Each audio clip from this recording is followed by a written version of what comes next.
आपल्यापैकी 1,72,000 लोक यावर्षीही मरतील आणि त्याहूनही दुःखद गोष्ट म्हणजे आपल्या मरणावर सरकार पैसे कमवेल आणि त्यात आपली चुकी असेल केवळ आपल्या घराच्या बाहेर पडणे। मुंबईच्या मुलुंडमध्ये मेट्रोचे काम चालू असताना कोणतीही बॅरिकेड न लावल्याने रस्त्याने जाणाऱ्या एका रिक्षावर आणि कारवर बांधकामाचा तुकडा कोसळतो आणि एकाचा जागीच मृत्यू होतो। 3 जण जखमी होतात आणि त्यानंतर उघडकीस येतो प्रशासनाच्या निष्काळजीपणाचा आणि सामान्यांच्या जीवाचा सरकारने केलेला सौदा। त्यानंतर सरकार कंत्राटदारावर फाईन लावते 5 कोटी रुपये आणि मृताच्या नातेवाईकांना मिळतात केवळ 15 लाख रुपये।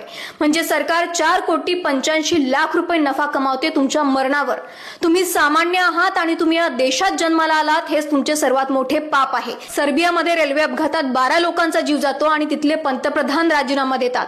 अमेरिकेमध्ये एका भारतीय मुलीचा पोलिसांच्या चुकीमुळे जीव जातो तर तिच्या कुटुंबाला 262 कोटी रुपये मदत मिळते। पण दुर्दैव आहे आपण भारतात जन्माला आलो आणि इथे सामान्यांच्या आयुष्याला काहीच किंमत नाही। इथे दोषी आहे केवळ जनता, कारण त्यांनी सरकारच्या कामांवर विश्वास ठेवून घराच्या बाहेर पडण्याचे धाडस केले।